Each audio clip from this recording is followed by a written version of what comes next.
അദ്ദേഹത്തിന് വിളിച്ചുകൊണ്ട് ഭൂമി കാണിക്കുക. അപ്പോൾ അദ്ദേഹം ചോദിക്കുന്ന ഒരു കാര്യം, നിങ്ങൾ ഇതിൻ്റെ പ്രശ്നം നോക്കിയാൽ വാസ്തുവും ജ്യോതിഷമായിട്ട് ബന്ധപ്പെട്ട് കിടക്കുന്നത്. അപ്പം പറയും ഒരാളെ നോക്കി ഉത്തമം ഭൂമിയാണ്.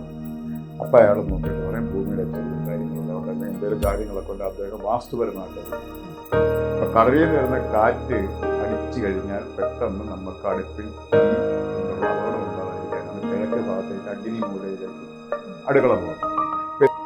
സർ, എന്താണ് വാസ്തുവിന്റെ അടിത്തറ? വാസ്തു മനുഷ്യന് അനുയോജ്യമായിട്ടുള്ള ഭൂമി കണ്ടെത്തി അതിൽ പ്രകൃതിക്ക് അനുയോജ്യമായിട്ടുള്ള ഒരു വീട് ചെയ്യുന്നതാണ് വാസ്തു. ഞാൻ വീടും ചെയ്തു കൊടുക്കുന്ന ഒരാളാണ്, കോൺട്രാക്റ്റും കൂടെ. അതായത് പ്ലാൻ വരച്ച് ഭൂമി കണ്ട് ഒരാൾക്ക് ഇപ്പോൾ ഇപ്പോൾ എല്ലാവരുടെയും മനസ്സിൽ വാസ്തു കൺസെപ്റ്റായിട്ട് ഇങ്ങനെ ഇരിക്കുകയാണ്, എന്താണ് ഇതെങ്ങനെയാണ്. ഞാൻ പല വീട്ടിലും പോയി കണ്ടതും പലരും പല രീതിയിലാണ് പറഞ്ഞിരിക്കുന്നത്. പണ്ട് നമ്മുടെ നാട്ടിൽ കണക്കന്മാരെന്നൊക്കെ പറയും, ഒരു സ്കെയിലൊക്കെ എടുത്ത് ഒരു നേരിയതൊക്കെ എടുത്ത് കുറിയൊക്കെ ഇട്ട് വാസ്തു. അപ്പോൾ അങ്ങനെയുള്ളവർക്ക് യഥാർത്ഥത്തിൽ അറിയാവുന്നവരുണ്ടില്ലെന്നല്ല, പക്ഷെ പലർക്കും ഇതെന്താണ് ഇതിൻ്റെ സയൻസ് എന്ന് അറിയത്തില്ല. ഇപ്പം ഞാൻ മുന്നൊരു എപ്പിസോഡിൽ പറഞ്ഞു, ഭൂമി 27 ഡിഗ്രി വടക്ക് കിഴക്കോട്ട് ചരിഞ്ഞാണ് ഇരിക്കുന്നത്. നമുക്കൊക്കെ അറിയാം, നമ്മൾ പഠിച്ചിട്ടുള്ളതാണ്. ഈ വടക്കോട്ടും കിഴക്കോട്ടും ചരിവുള്ള ഭൂമി തിരഞ്ഞെടുക്കണം എന്ന് പറയുന്നത് അതുകൊണ്ടാണ്. ഓൾറെഡി നമ്മുടെ ഭൂമിയെ വടക്കോട്ടും കിഴക്കോട്ടും ചരിഞ്ഞാൽ ഇത് കിഴക്കോട്ട് ചരിഞ്ഞ ഒരു ഭൂമിയാണ്.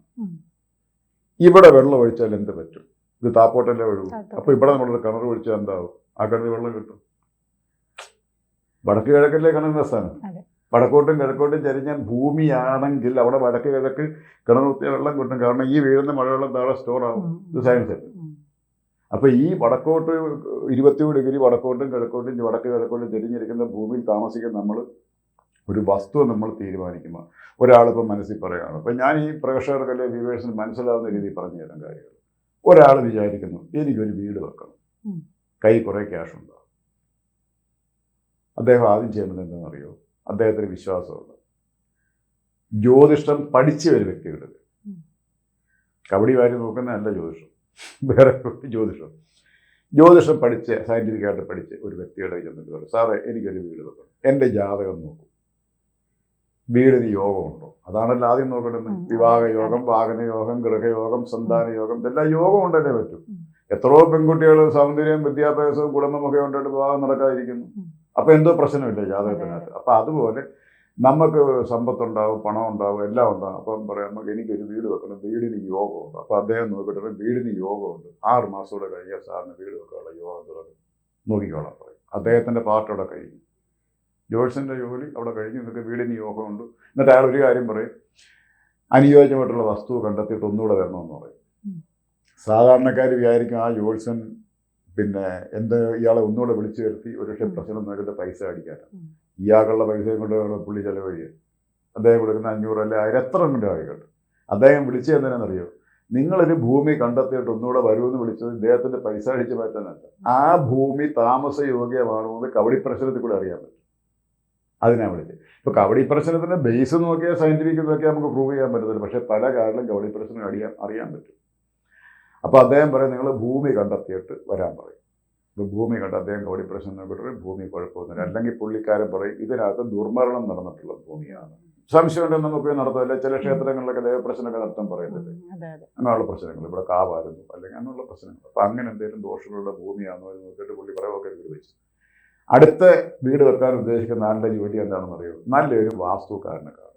വാസ്തുക്കാരനെ ഉദ്ദേശിച്ച് സയൻറ്റിഫിക്കായിട്ട് പഠിച്ച ആളാണ്. അദ്ദേഹത്തിന് വിളിച്ചുകൊണ്ട് ഭൂമി കാണിക്കുക. അപ്പോൾ അദ്ദേഹം ചോദിക്കുക ഒരു കാര്യം, നിങ്ങൾ ഇതിൻ്റെ പ്രശ്നം നോക്കിയാലും വാസ്തുവും ജ്യോതിഷമായിട്ട് ബന്ധപ്പെട്ട് കിടക്കുന്നത്. അപ്പം പറയും ഓക്കെ, ഒരാൾ നോക്കി ഉത്തമ ഭൂമിയാണെന്ന് പറയും. അപ്പം അയാൾ നോക്കിയിട്ട് പറയും ഭൂമിയുടെ ചരിവും കാര്യങ്ങളെല്ലാം അതുകൊണ്ട് അല്ലെങ്കിൽ എന്തെങ്കിലും കാര്യങ്ങളൊക്കെ കൊണ്ട് അദ്ദേഹം വാസ്തുപരമായിട്ടത് ശരിയാക്കിയിട്ട് പറയും ഇനി ഇതിനകത്ത് വീട് വെക്കുമ്പോൾ. അപ്പോൾ എന്നിട്ട് ഈ വാസ്തുക്കാരൻ പോയിരുന്നിട്ട് ഈ വീട്ടുകാരനെ അദ്ദേഹം വീട് വെക്കാൻ ഉദ്ദേശിച്ച എഞ്ചിനീയർ ഉണ്ടാവില്ല, അദ്ദേഹത്തെ ഞങ്ങളെ വിളിച്ചിരുത്തിട്ട് പ്ലാൻ വരയ്ക്കും. ഈശാനം ദേവതാസ്ഥാനം, പൂർവസ്യ സ്നാനമന്ദിരം, ആഗ്നേയം പാകസ്ഥാനം, വിദ്യാഗേഹമുത്തരം. എന്തെങ്കിലും മനസ്സിലായോ? ഈശാനം ദേവതാസ്ഥാനം എന്ന് പറഞ്ഞാൽ ഈശാനകോണ്, നോർത്ത് ഈസ്റ്റ് ദേവതയ്ക്കുള്ള സ്ഥാനം, പൂജാമുറി. വടക്ക് കിഴക്ക് പൂജാമുറിയാണല്ലോ. പൂർവസ്യ സ്നാനമന്ദിരം, കിഴക്ക് കുളിമുറിയാകാം, നോ ടോയ്ലറ്റ്.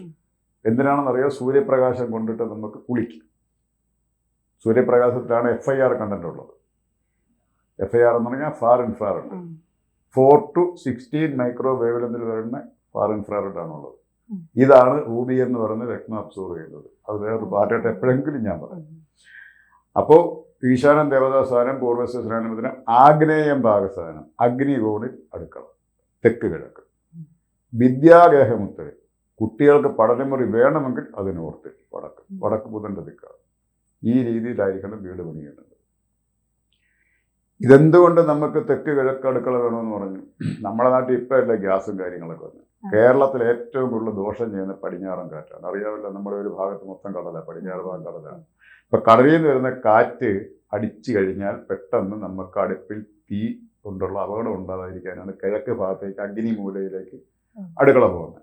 അപ്പോൾ ഇത് പടിഞ്ഞാറ് ഭാഗത്ത് ചെയ്ത് കഴിഞ്ഞാൽ പെട്ടെന്ന് ഈ കാറ്റിൻ്റെ ശല്യം കൊണ്ട് തീ പിടിക്കാം, വിറവൊക്കെ നമ്മൾ അടുപ്പിനകത്ത് കൂട്ടി തീ പിടിക്കാം. ഇപ്പോൾ പക്ഷേ അതൊരു സംഭവം ഇല്ല. ഇപ്പം ഗ്യാസ് അടുപ്പും മറ്റു കാര്യങ്ങളൊക്കെ വന്നു. അപ്പോൾ ഇത് പണ്ട് നമ്മുടെ കേരളത്തിൻ്റെ വാസ്തുശാസ്ത്രം ഭൂപ്രകൃതി അനുസരിച്ചിട്ടാണ് ഇത് ചെയ്തു വെച്ചിരിക്കുന്നത്. അപ്പം ഈ രീതിയിലൊരു വീട് പണിയുമ്പോൾ കന്നിമൂലയ്ക്ക് മാസ്റ്റർ ബെഡ്റൂം ഉണ്ടാകും. തെക്ക് പടിഞ്ഞാറ് വേറൊന്നും പാടില്ല, ഒന്നും പാടില്ല. അടുക്കള സംശയം ഉണ്ടെങ്കിൽ ഗ്രേഷ്മ ചെന്നിട്ട് ചുറ്റും നോക്കിക്കോളും.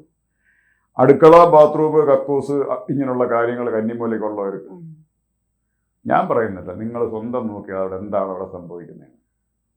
എന്തെങ്കിലും ഭയങ്കര പ്രശ്നങ്ങളാണ് വീട്ടിൽ. അല്ല, കുറച്ച് പണ്ടുള്ള വീടുകളിൽ ഇങ്ങനെ കൂട്ടിയെടുക്കുന്നൊരു റിനോവേഷൻ നടത്തുമല്ലോ, അപ്പൊ ഇതൊന്നും നോക്കാണ്ട് കന്നിമൂലയിലൊക്കെ ഇങ്ങനെ ചെയ്ത് വെച്ചാൽ, അതായത് അത് ഞാൻ പറഞ്ഞുതരാം. ഓരോ വീടും ഒരു വാസ്തു അനുസരിച്ച് ഇപ്പം ഞാൻ ചെയ്യുമ്പോൾ അതിൻ്റെ മരണച്ചുറ്റും നോക്കണം. നമ്മൾ ഇത്ര കോടി ഇത്ര പേരിൽ വന്നുകൂടാന്നുണ്ട്.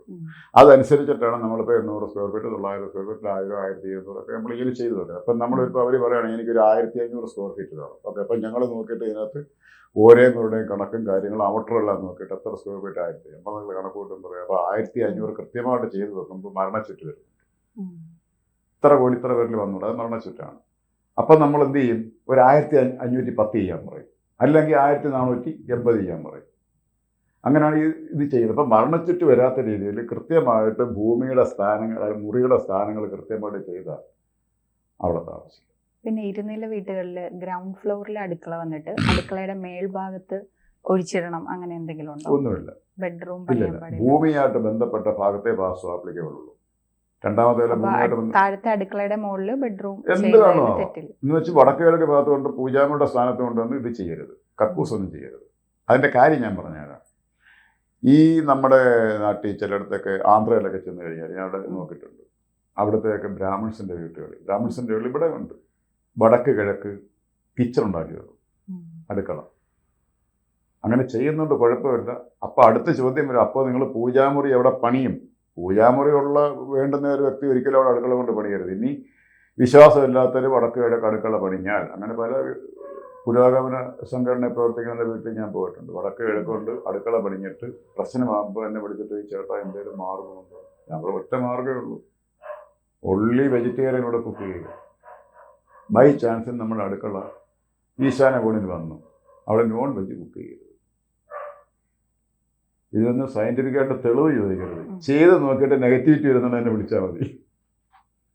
വടക്ക് കിഴക്ക് അടുക്കള പണിയുന്നോണ്ട് കുഴപ്പമില്ല, പക്ഷെ അവിടെ നോൺ വെജ് ഉണ്ടാക്കരുത്, ഒള്ളി വെജ്. മാസ്റ്റർ ബെഡ്റൂം വലുതായിരിക്കണം.